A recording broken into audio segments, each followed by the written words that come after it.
Now see 151 में क्या कहा है, court to decide when question shall be asked and when witness compel to answer. इसमें क्या करना है, कुछ नहीं करना है। इसमें बस इतना कहा गया है कि कोर्ट ये डिसाइड करेगा, कोर्ट का मतलब मजिस्ट्रेट साहब, जज साहब डिसाइड करेंगे। ये जज साहब डिसाइड करेंगे कि भाई किसी गवाह से कब क्वेश्चन पूछना हो, when question shall be asked, when question shall be asked and when witnesses compelled to answer। तो कब गवाह से सवाल पूछा जाएगा, ऑब्वियस सी बात है ना। जो जज होते हैं वो अपने कोर्ट रूम के राजा होते हैं, जो मन में आएगा करें, अब गलत हो सही हो बात का चीज देखेंगे, लेकिन फिलहाल तुम राजा ही हैं, I am the king. So when question shall be asked, कब सवाल पूछा जाएगा, एंड कब विटनेस को कॉम्पेल हम करेंगे, ये वाला मुद्दा यहाँ पर आता है। इसके पीछे का भी बड़ा शानदार लॉजिक है, मैं पहले बता रहा हूँ, इसके पीछे का बहुत शानदार लॉजिक, कारण भी बताता हूँ। देखिए, सेक्शन 151 को किसी खास पर्पस के लिए सॉल्व, मतलब ये ड्राफ्ट किया गया है। इस सेक्शन में दो तीन बातें बड़ी इंटरेस्टिंग कही गई हैं। एंड व्हाट इज दैट, दो तीन बातें जो कही गई हैं इंटरेस्टिंग। इसमें कहा गया है कि कोर्ट इज कन्फाइंड, कोर्ट को इस बात के लिए कन्फाइन कर दिया गया है। किस बात के लिए कन्फाइन किया गया है, कोर्ट को इस बात के लिए कन्फाइन किया गया है कि भाई आप, आपके हिसाब से जो आपको सवाल सही लगे उसी सवाल को आप वकील साहब को पूछने की अनुमति दें, जो सवाल आपको सही ना लगे उस सवाल को नहीं पूछने देना है। That is the point. मतलब अलाउ और disallow the questions asked with the view of injuring the character of witness. अरे भाई आपको ये देखिए, यहाँ पर एडवोकेट को छूट मिल गई है, आप शेक कर कैरेक्टर शेक कर सकते हैं। कैरेक्टर शेक करने के लिए सॉरी क्रेडिबिलिटी को चेक कर सकते हैं, और उसके लिए आप कैरेक्टर वाले क्वेश्चन या कैरेक्टर पर उंगली उठाने वाले क्वेश्चंस पूछ सकते हैं। इसका मतलब ये नहीं है कि जो दिल में आए वो आप पूछ दीजिए, जो दिल में आए वो आप कह दें, ऐसा नहीं कर सकते।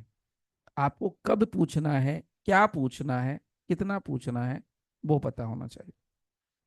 जब कभी भी कोई सवाल पूछा जाएगा कैरेक्टर से रिलेटेड, फिर से रिपीट कर रहा हूं, कैरेक्टर से रिलेटेड। अभी मैं कैरेक्टर पर क्यों अटक गया फिर से बताऊं तो, आप में से किसी के पास आंसर है जल्दी से अगर बता सके तो। मैं क्यों कह पा रहा हूं कि ये कैरेक्टर वाले सवाल पर ही डील कर रहा है, anybody, anybody have the answer.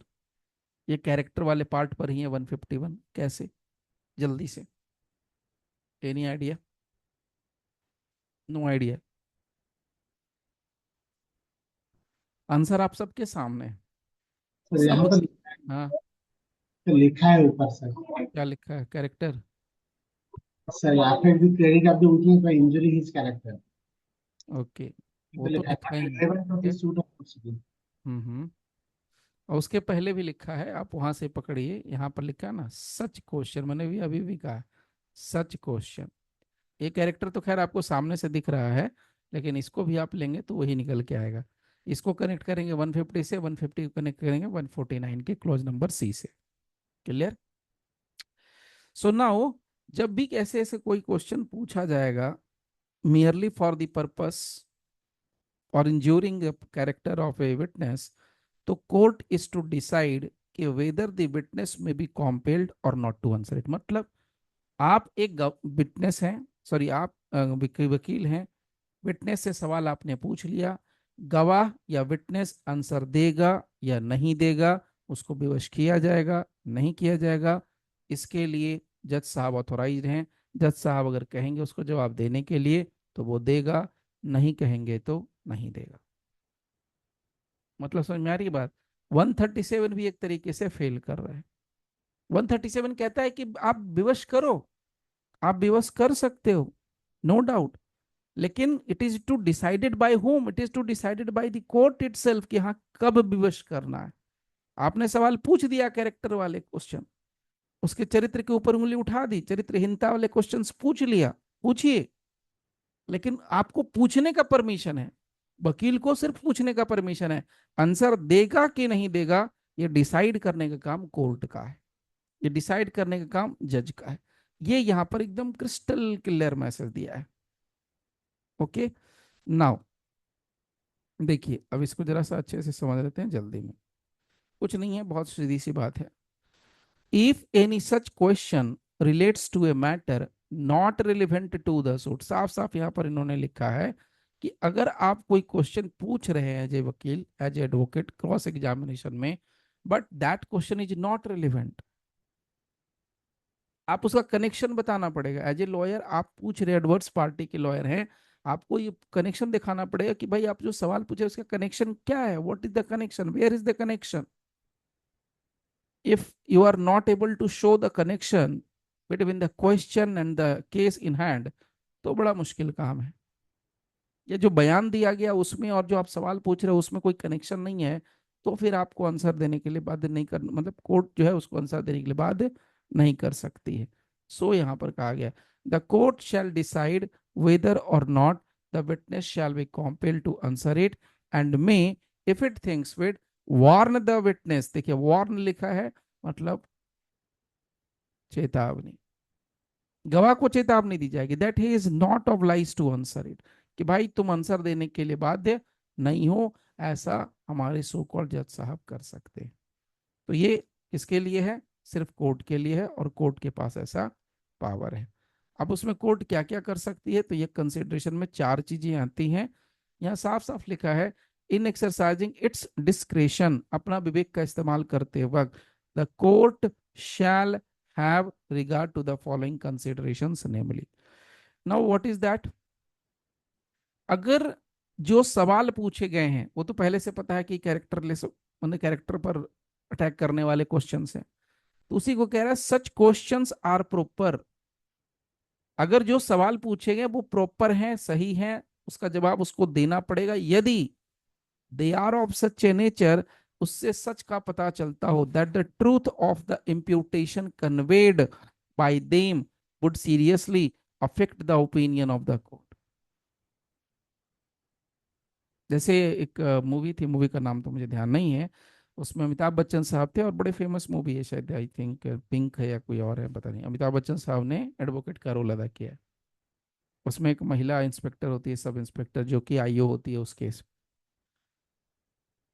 और उसमें वो जब वो इन्वेस्टिगेशन करती है तो उसने इन्वेस्टिगेशन में सारी गड़बड़ करी, और उसने उसको उन्होंने पकड़ लिया, किसको, सो कॉल्ड मेरे एडवोकेट साहब यानी अमिताभ बच्चन साहब ने पकड़ लिया। आपने पूरे मतलब किसी अक्यूज का नाम ऐड करना या हटाना है, रिमूव करना, उसमें एक लाइन में सारे मामले को कंक्लूड कर दिया था। I forget the name, but उसमें बहुत सही तरीके से उन्होंने बताया उसको कि कैसे किस तरीके से डील करते हैं। तो जब आप किसी के उंगली पर चोट पहुंचाने वाले, किसी की इज्जत पर, उसमें कहा कि आप तो मतलब, सो कॉल्ड अमिताभ बच्चन साहब ने शायद कहा कि आप तो सुपरमैन की स्पीड से भी तेज गाड़ी चला करके आ गई घटनास्थल पर वापस, क्योंकि आप तो शादी में गई हुई थी, और शादी की लोकेशन और घटनास्थल की लोकेशन में 200-300 किलोमीटर का डिफरेंस है, और आप 15 मिनट की 20 मिनट की मतलब पहुंच गई, डिस्टेंस पर पहुंच गई आप, हाउ इट इज पॉसिबल। अब ये क्या है, ताने मारना हुआ। आप शादी में गए हैं, 400 किलोमीटर की दूरी है, और 15 मिनट के बाद आप पहुंच गए आप। तो ये सवाल पूछ सकते हैं, अगर इनमें बेइज्जती कर रहे हैं, आप सुपरमैन हैं, आप सुपर कॉप हैं, आपके पास असीम शक्ति है, आप हनुमान जी के भक्त हैं, जितना कुछ बोलना है बोल सकते हैं, यू कैन से, ऐसा पूछ सकते हैं। अगर जज साहब अगर ऑब्जेक्शन लेते हैं तो आपके पास है कि यहाँ पर क्या है, जज साहब का ओपिनियन बदल गया, भाई 10 मिनट की दूरी, सॉरी 10-15 मिनट में आप 300 किलोमीटर का डिफरेंस कैसे कवर कर जाएंगे। कौन सी हवाई जहाज है जो कि 15 मिनट में कवर कर जाएगी 300 किलोमीटर की दूरी, और तो जो हवाई जहाज चल ही ना रही हो, और आपके पास हवाई जहाज के तो है नहीं फैसिलिटी। सी, तो कहने का मतलब क्या है कि अगर आप ऐसे सवाल पूछते हो जो कि उसके कैरेक्टर को चोट पहुंचाती है, तो आप ऐसे सवाल पूछने के लिए छूट दी जाएगी, प्रोवाइडेड कि कोर्ट को उसके आंसर से कोर्ट का जो ओपिनियन है वो डायरेक्टली सीरियसली अफेक्ट करता है, ताकि उससे क्रेडिबिलिटी पर शक किया जा सके, या उसकी क्रेडिबिलिटी पर डायरेक्ट ऑब्जेक्शन आता है। यानी गवाह की क्रेडिबिलिटी पर अगर ऑब्जेक्शन लाने वाले सवाल हैं तो वो सवाल आप पूछ सकते हैं। वो कह यानी कैरेक्टर हिला करके, कैरेक्टर पे उंगली उठा करके आप क्या कर रहे हो, विटनेस की क्रेडिबिलिटी हिला रहे हो, विटनेस की क्रेडिबिलिटी खराब कर रहे हो, सवाल पूछिए।